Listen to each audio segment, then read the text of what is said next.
Bonjour tout le monde. Alors j'ai voulu revenir en fait sur un sujet qui a été diffusé par bitcoin.fr. Alors je les salue notamment, le petit coucou à bitcoin.fr. Voilà, au regard du deuxième forum sur le blockchain. Voilà, c'est la partie numéro 2. Donc ce forum en fait sur le blockchain, c'est vraiment très très intéressant. J'invite vraiment tous les citoyens à s'informer, se sensibiliser sur ce sujet parce que je pense qu'effectivement ce sujet peut avoir un impact sur le sens du virage qui va être donné à leur vie. Alors, en fait, ce deuxième forum de la blockchain, en fait, c'est une sorte de table ronde en fait qui focalise sur la transformation des entreprises, de l'économie de manière générale, des États, des régulateurs, etc., etc. Alors, il y avait des personnes et des personnalités vraiment très intéressantes qui étaient invitées. Donc, on a eu l'ambassadeur d'Estonie, Laure de la Rodière, Julien Aubert-Vaucluse, Claire Balva, le blockchain partner et bien sûr Bruno Le Maire. Et donc, sur cette petite vidéo, je me suis arrêtée à Bruno Le Maire. Et on avait également des élocutions en fait qui émanaient par exemple de la Caisse des dépôts également sur des idées, des solutions, comment améliorer les services publics. J'ai entendu parler aussi de l'émission de tokens en monnaie locale. Bon, mais la problématique et le risque majeur autour de tout ça, c'est de tout centraliser sur le numérique. Je ne sais pas s'il ne faut pas prioriser des monnaies locales de type traditionnel, d'échange de main à main, vraiment avec des valeurs cette fois-ci physiques et ne pas tout centraliser sur le numérique, parce qu'à terme, si on est dépendant complètement du numérique, en cas de coupure d'électricité, on ne sait pas, de chaos, de troisième guerre mondiale, mais moi j'ai des craintes parce que les probabilités existent, même si il faut pas tomber dans le domaine de la paranoïa. C'est possible, donc enfin bon bref. Voilà, a été citée la possibilité de mettre en place des tokens en monnaie locale, de tracer un peu plus les dépenses publiques. Ça par contre, ça m'intéresse. Et ça effectivement, à mon sens, c'est une urgence. Parce que c'est bien là qu'on perd de nombreux euros et c'est bien là qu'en fait le coût indirect se répercute sur nos impôts. Alors des choses qui me font très peur également, par exemple l'identité et notamment l'identification des citoyens avec l'identité numérique. Donc voilà, et l'acquisition de biens, etc., etc. Je vous le passe. Donc l'objet de ces échanges, en fait, vise quoi? Donc vise, selon ces interlocuteurs, en fait, de répondre à un besoin de démocratie 3.0. Donc on a aussi en mots-clés, il a été aussi évoqué la souveraine identité, le consortium mis en place par l'AppChain, voilà, qui a mis en place des programmes d'action sur une public chain, etc., etc. Ce forum a également permis de présenter en fait l'activisme, le proactivisme de certaines régions comme le Maroc avec la modernisation comment je dirais, de ces actions publiques. La Tunisie avec le e-dinar, ils ont également évoqué le Venezuela, avec le contournement des blocus, avec le pétro, etc., etc. Et puis également l'Estonie présentée comme les précurseurs du blockchain. Voilà, avec la mise en place d'un service public digitalisé, avec un renforcement du KYC, donc c'est-à-dire Know Your Client ou Know Your Customer.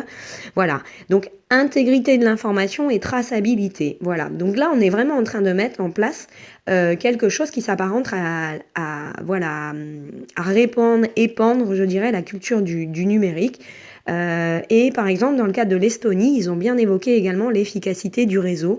Donc ça, c'est une problématique auquel on aura à répondre également, nous, en France. Et notamment, je parle également des DOM-TOM, puisque forcément, je suis très sensible à l'île de la Réunion, puisque l'île de la Réunion m'accueille depuis 1 an maintenant.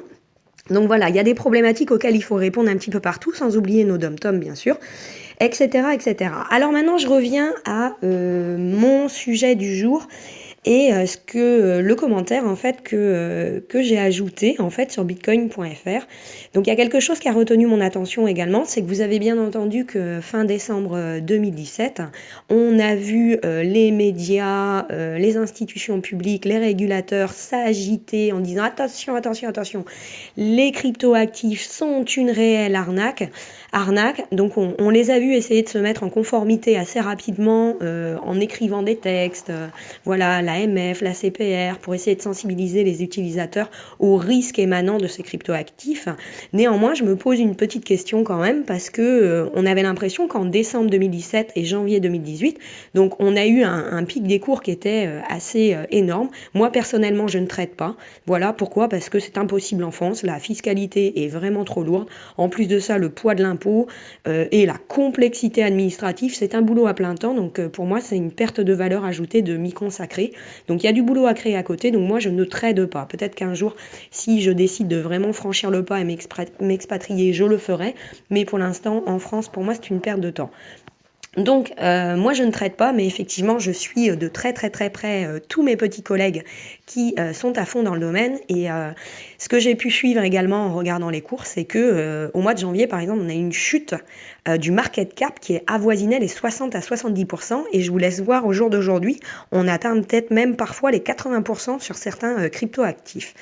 Donc c'est assez important. Donc on a vraiment une manipulation des cours, mais moi je me pose la question de savoir qui c'est qui manipule, parce que au fond, même si nos institutionnels ont l'impression de découvrir cette technologie, il n'en est rien puisque on apprend notamment par certains intervenants qui le confirment par eux-mêmes. Pour ma part, c'est pas une découverte, hein, je m'en doutais et voilà. Et voilà, je me doute très très bien que pour moi, Satoshi Nakamoto, c'est un groupe de personnes. Ce groupe de personnes, forcément, depuis la crise des subprimes en 2008, ils ont tout intérêt à avoir construit un vase communicant pour leur permettre en fait de transférer leurs fonds d'un système traditionnel qui devient petit à petit chaotique, puisque mathématiquement, faire marcher une planche à billets sans vraiment l'adosser à la réelle création de valeur ajoutée, on sait très bien que ça va péter. Alors quand ça va péter, je ne sais pas. Est-ce qu'ils vont optimiser la gestion de leurs risques et empêcher le chaos? Je ne sais pas. Je ne sais pas en fait où on veut nous amener. Mais néanmoins, ce qui me fait peur, c'est de voir que les médias, en fait, ont présenté le fait que ces crypto-actifs étaient quelque chose de nouveau et que nos institutionnels découvraient. Or, comme je vous dis, Satoshi Nakamoto, pour inventer une technologie telle que celle-là, une technologie qui vient remplacer mon métier de contrôleur interne, banque et fintech, indirectement, je peux vous dire qu'il faut déjà être banquier, il faut être développeur, il faut être manager de projet IT. Enfin, c'est toute une équipe qui a derrière. Et moi, potentiellement, je pense qu'effectivement, quand on voit l'importance de la subsistance du dollar et les actions de la Chine qui interdisent, je reste méfiante. Personnellement, je ne sais pas qui l'a créé, pourquoi il a été créé, mais dans tous les cas, je ne pense pas que ceci vise à redonner le pouvoir aux citoyens, malheureusement, mais plutôt à lui soutirer peut-être les derniers deniers qu'il peut avoir. Puisqu'aujourd'hui, vous l'avez vu sur les cours, en décembre et janvier, la volatilité en fait a chuté le market cap a chuté de 60-70%. Donc aujourd'hui, le jeu, il est mené par les baleines, par les gens qui ont de l'argent. Et voilà, c'est une vraie réalité. Le monde fonctionne comme ça.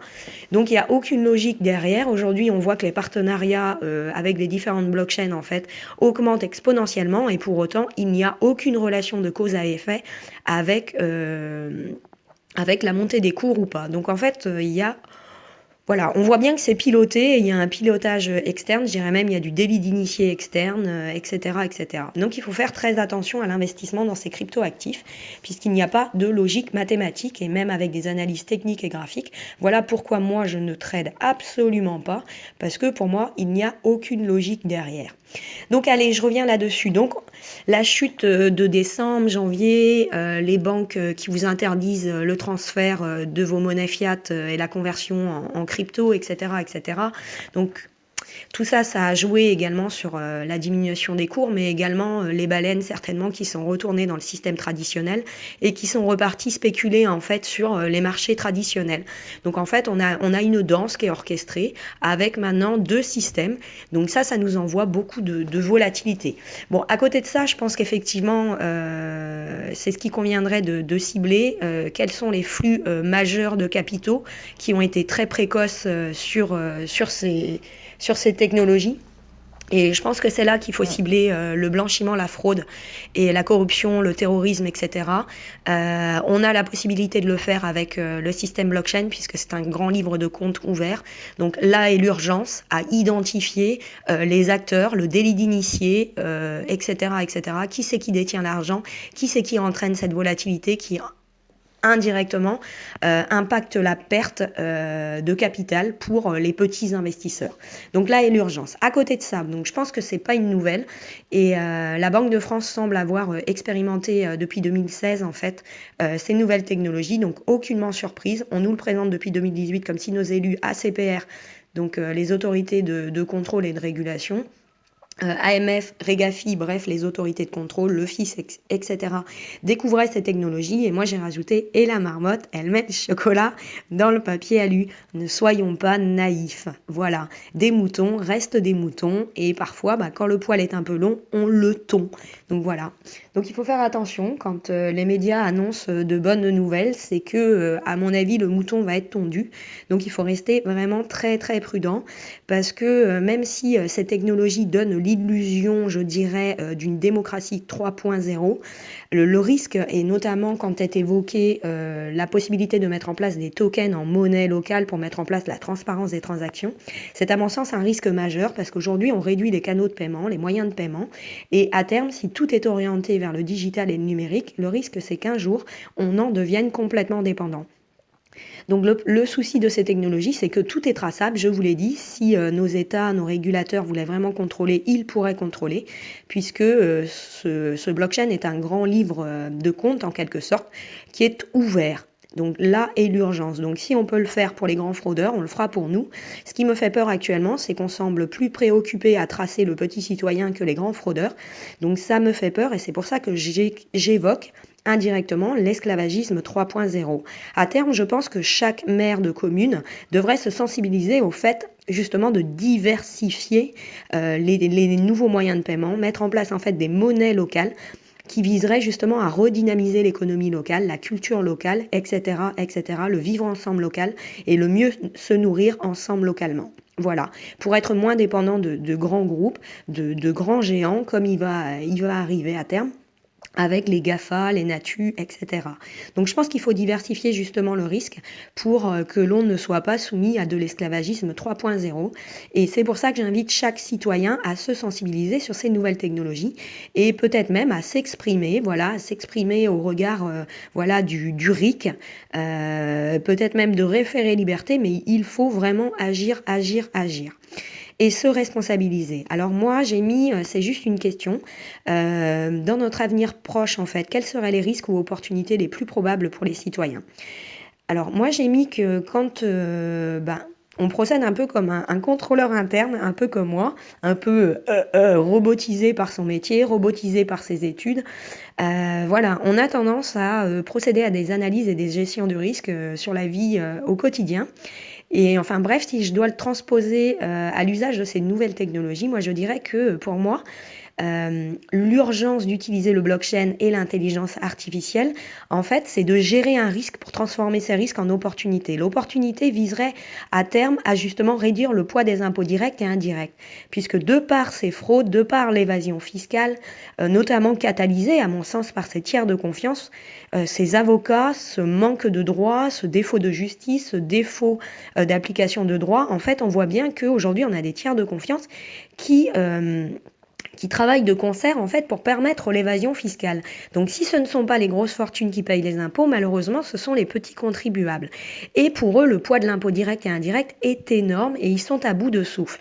Donc pour moi, il faut, voilà, l'urgence, c'est le risque majeur qui est irréversible, c'est-à-dire la mort, le suicide, les génocides. Les génocides, c'est comment on empêche le financement du terrorisme, la vente d'armes, blanchiment, fraude, terrorisme. Il y a une urgence là-dessus. Donc il faut justement focaliser ce blockchain pour être capable d'identifier ces grands flux financiers qui étaient précurseurs sur le blockchain, parce que à quoi ont-ils servi et à quoi ont-ils été utilisés actuellement. Donc ça, pour moi, c'est l'urgence numéro 1. C'est qu'est-ce qui va entraîner ces génocides, qu'est-ce qui fait monter la tyrannie, comme le dit bien la Déclaration universelle des droits de l'homme. Il convient d'empêcher les montées de la tyrannie. Empêcher les montées de la tyrannie, c'est pour moi catalyser des effets en fait de peur sociale qui soient massives. C'est le fait d'ouvrir les frontières pour permettre à des migrants de venir, parce que les pauvres, forcément, mettez-vous à leur place. Si vous aussi on tuerait votre famille, ben je pense que vous deviendrez comme les noms les indiquent, je ne veux pas dire djihadiste, mais on met ce label de djihadiste à tout le monde. Non, mettez-vous à leur place. Si on vous coupe vos vivres, si on tue vos enfants, ben forcément vous aurez envie d'aller dans le pays qui est responsable de tout ça, et vous aurez envie de défendre vos enfants. Donc moi je dirais que c'est quelque chose d'humain. Donc faut empêcher ça. Donc pour empêcher ça, faut empêcher la vente d'armes, empêcher toutes ces armes nucléaires. On a autre chose à faire avec notre argent que créer des armes de destruction massive. Là n'est pas là l'urgence. Donc il faut identifier qui fait quoi, qui vend des armes, qui les utilise. En deuxième partie également, en risque majeur irréversible, moi je dirais que le risque il est financier et bancaire, puisqu'aujourd'hui on s'aperçoit que voilà, les banques avec l'hyperdémographie et autres, les publicités à la télé, on a stimulé en fait la consommation de masse et justement l'endettement des foyers. Aujourd'hui, moi j'aimerais bien avoir des audits de banque pour savoir combien de leurs sociétaires se sont suicidés actuellement, combien d'enfants actuellement n'ont plus leurs parents. Et forcément, on a des montées de la délinquance parce que ces foyers avec, imaginez-vous, ces enfants qui ont perdu leurs parents parce que le système financier les a engorgés, ben forcément, c'est des enfants qu'on va retrouver dans les rues plus tard, c'est des enfants qu'on va retrouver rebellés contre le système. Et c'est des enfants qui potentiellement vont faire une confusion avec les citoyens français. Donc là aussi, on a une montée forcément de la violence globale. Donc, cibler ceux qui financent les guerres. 2, cibler les banques, les finances qui ont beaucoup trop d'avidité et qui sont prêts à faire tuer des gens pour augmenter leurs profits, notamment par les crédits, etc., etc.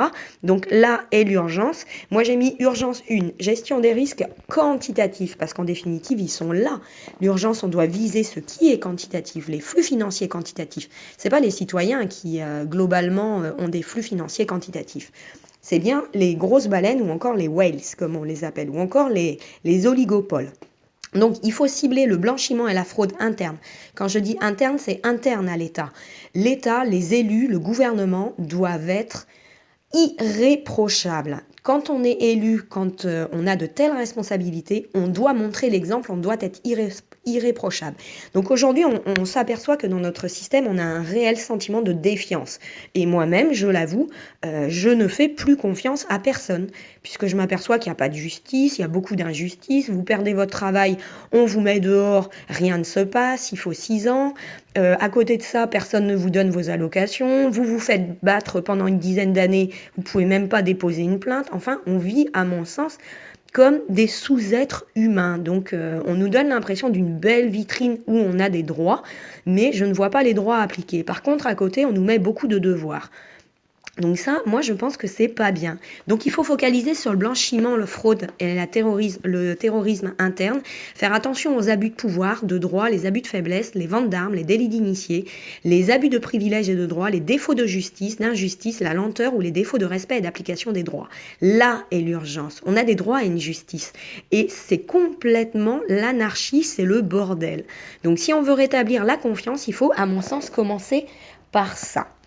Puis, dans l'urgence numéro 2, moi je dirais qu'il faut focaliser en fait sur la gestion des risques, cette fois-ci quantitatif plus qualitatif, mais qui vont plus s'apparenter à du blanchiment et de la fraude de type externe, donc non interne à nos États, à notre gouvernement. Donc ça, faut le cibler.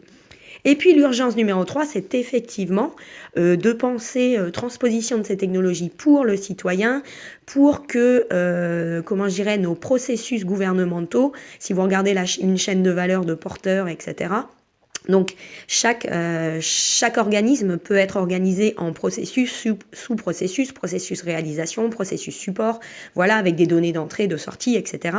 Donc là, en fait, il faut remettre de l'ordre indirectement dans nos organisations à nous. pour après, en deuxième partie, mettre de l'ordre dans la fraude et le blanchiment externe. Puis troisième partie, on se focalisera également sur le citoyen de façon à lui faire gagner du temps. Parce qu'aujourd'hui, je ne sais pas si vous avez vu vos déclarations d'impôts, mais comme je vous l'ai dit tout à l'heure, moi je pourrais prendre l'opportunité de trader, c'est une horreur, c'est impossible. À côté, j'ai voulu être auto-entrepreneur, c'est une horreur. Tous les 2-3 mois, vous avez 200 à 300 euros qui vous est soutiré. Enfin bon bref, du coup, je vais être obligée de fermer ma boîte et de glander, de rien faire. À côté, voilà, moi j'ai le souci de demander aucune prestation sociale. Donc à côté, je ne sais pas ce qui va nous rester. Si on veut être indépendant du système, le problème c'est qu'on ne peut pas, ou on peut difficilement le devenir. Donc voilà, gestion des risques qualitatifs et quantitatifs, voilà, alléger le poids de l'impôt direct et indirect. Et après, on s'occupera des citoyens pour leur rendre la vie plus facile, parce que faire une déclaration d'impôt, franchement, même avec 2 bacs plus 6, enfin, j'en perds mon latin, quoi. Et j'y passe mes nuits, donc presque on a envie d'abandonner. Et avec le prélèvement à la source systématique, c'est que si vous n'êtes pas capable d'établir une déclaration d'impôt qui soit complètement correcte, en plus on vous prélève en automatique à la source. Moi, par exemple, dans ma déclaration d'impôt cette année, pour finaliser ma déclaration d'impôt, il fallait que j'autorise le prélèvement à la source. Ben, sans ça, je ne pouvais pas finaliser. Ben, du coup, je n'ai pas finalisé ma déclaration d'impôt, puisque comme je l'ai ajouté sur ma déclaration d'impôt, je le refuse. Pour moi, c'est un refus catégorique. Aujourd'hui, on ne peut pas revendiquer, on ne peut rien faire, les majorations sont automatiques et systématiques. Donc je refuse le prélèvement à la source, je refuse d'être ponctionné comme tel, parce que pour moi, le prélèvement à la source est contraire justement à la sécurité des comptes de cantonnement et complètement contraire au code monétaire et financier. Et je suis désolée, on a des droits et des libertés et on a droit de revendiquer la nature et la conformité de ces prélèvements à la source. Donc voilà, moi perso, je le refuse. Voilà. Et tribunal administratif, voilà, référé liberté, etc. Non, je le refuse. Alors personne ne vous écoute, bien sûr. Moi, j'ai fait pour alors je fais des dossiers depuis pas mal d'années, en fait, sur des dossiers de 50 pages, où je liste des non-conformités, en fait, de droit, de liberté, de par nos tiers de confiance. Bien sûr, je n'ai jamais aucune réponse. Juste pour vous donner un exemple, en fait, de la charge de travail que je supporte. Moi, je n'ai pas d'enfants, j'ai pas de famille, j'y consacre mes nuits, des mois, voire, pour essayer de défendre les droits et les libertés des citoyens qui, eux, n'ont pas de moyens de défense. Donc je vous laisse imaginer, je n'ai aucune réponse bien sûr, mais ça ne m'empêche pas de rester très active. Je le fais pacifiquement, mais j'irai jusqu'à ce qu'on m'écoute. Et personnellement, cet État, ce gouvernement m'a fait tout perdre aujourd'hui. Je me suis consacrée des années à mes études. Je n'ai pas fêté de Noël, pas fêté de 1er de l'an. Je me suis éloignée de ma famille. J'ai voyagé pour essayer d'accroître mes compétences professionnelles. À chaque fois, j'ai été utilisée par le système sans qu'aucune reconnaissance ne revienne. Appliquez vos droits et vos droits, libertés et autres, ça vous coûte une fortune. Les tiers de confiance, en fait, vous videz vos comptes bancaires et vous pouvez essayer d'intenter les bâtonniers, c'est la même problématique, personne ne vous écoute. Vous pouvez également vous faire battre et risquer la mort, ça ne regarde personne, vous n'avez plus qu'à aller dormir dans la rue. Et je sais de quoi je parle. Donc il n'y a rien, il n'y a plus de droit, il n'y a plus de liberté, donc forcément, moi j'ai envie de dire, il y en a un peu marre, et moi j'aimerais que dans un système comme en défaillance, et en mode complètement dégradé dans lequel nous subsistons, j'ai envie de dire, l'urgence est à intégrer les droits, les codes dans ce système blockchain pour que le droit devienne proactif, pour compléter en fait l'intelligence humaine à l'intelligence artificielle, puisqu'aujourd'hui avec l'hyperdémographie, personne n'a anticipé le risque et la gestion du risque autour duquel en fait les personnes humaines, les élus, les procureurs, les tribunaux sont complètement saturés et ils ne peuvent plus prendre lecture même des dossiers. Donc vos dossiers sont archivés, mais personne ne les regarde.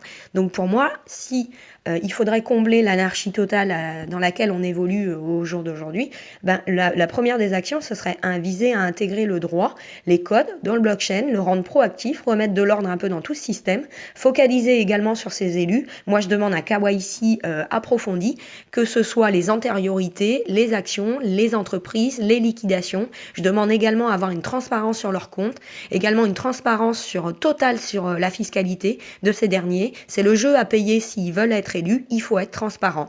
On a besoin de faire confiance de nouveau à notre système gouvernemental. Donc voilà. Alors moi j'ai mis utilisons cette tech pour gérer la réalité des urgences afin d'anticiper l'effondrement, l'implosion de nos organisations systémiques. Forcément, quand il n'y a plus de droit, quand il n'y a plus de logique dans le système et qu'on a un jeu de défiance qui est total, forcément qu'on a une montée de la tyrannie. Alors, est-ce que c'est organisé, orchestré, ou est-ce que au contraire, ça échappe complètement à notre gouvernement et en fait ils ont perdu la maîtrise et le contrôle de ce qui se passe. Je ne sais pas, je ne suis personne pour le savoir et je pense que dans tout système, on fonctionne à un équilibre, on va dire, thermodynamique et homéostasique. Et en fait, il y a un peu de tout pour faire bref. Donc il y a du bon, il y a du mal. Donc moi, j'ai envie de dire à ces gens qui sont bons de notre gouvernement, s'il vous plaît, mettez en place des systèmes de traçabilité efficientes, proactives, qui visent justement à contrôler les petits collègues qui seraient tentés par avidité de frauder un peu parce que ça nous coûte cher, parce que ça met un petit peu le bordel dans nos organisations. Et j'ai envie de m'adresser aussi à Madame Belloubet, la garde des Sceaux, et de lui dire, je pense que l'urgence, effectivement, c'est de cibler les prisons, etc. Mais il y a également une urgence à faire respecter notre droit et à informatiser, digitaliser ce droit urgemment, parce qu'aujourd'hui, on voit des dossiers qui restent en suspens, alors que l'urgence, elle est majeure. Donc il faut se responsabiliser et ne pas fermer les yeux.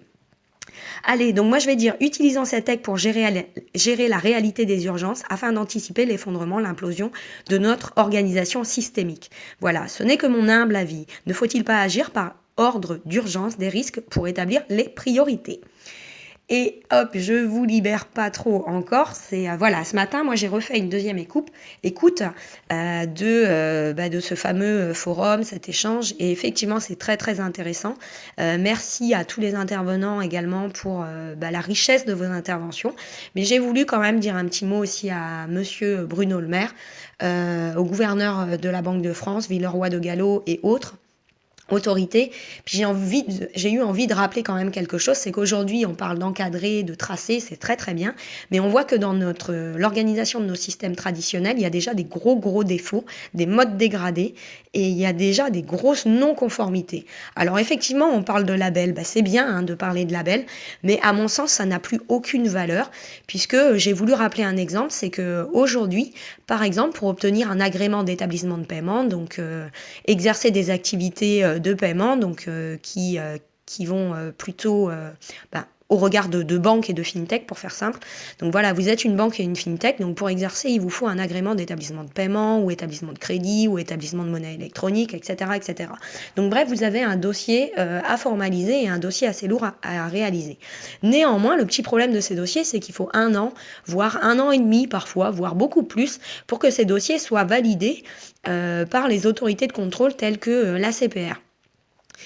Le petit souci pendant ce temps-là, et à mon sens le gros souci pendant ce temps-là, c'est que ça, c'est de la conformité dans le déni. C'est-à-dire qu'on vise de la conformité papier, mais il n'en est rien sur le terrain. Voilà, qui c'est qui prend ses petites chaussures, sa petite mallette, et qui va auditer sur le terrain ? Parce que pendant ce temps-là, ces structures, elles opèrent sans agrément. J'ai pu constater également, si vous fouillez un petit peu, vous allez sur Internet, vous avez beaucoup de fintech, il n'y a à aucun moment un petit sticker rouge qui vous dit « Attention, sans agrément », donc version en bêta-test, c'est-à-dire version non validée pour sensibiliser le consommateur ou l'utilisateur au fait qu'il y a des risques majeurs. Donc ça, je pense que ce serait très très simple et ça permettrait d'orienter le consommateur sur les risques qu'il pourrait encourir. Donc bref, pour revenir au fait d'agréer des fintechs et des banques, voilà, il faut 1 an et demi, et pendant ce temps-là, le problème, c'est que ces structures, elles exercent sans vérification terrain. Donc du coup, aucune obligation de mettre en place le KYC. Donc on pourrait même imaginer que des mineurs, en fait, se fassent dilapider leur argent sans aucun problème. Il y a même des défauts et de non-conformités majeures en ce qui concerne la base même de la création d'une entreprise, la structure juridique, le régime d'imposition, etc. C'est ce qui concerne le code NAF, APE, les SIRET. Donc on voit que des gens exercent également dans le domaine banque, fintech, sans avoir le bon code APE et SIRET.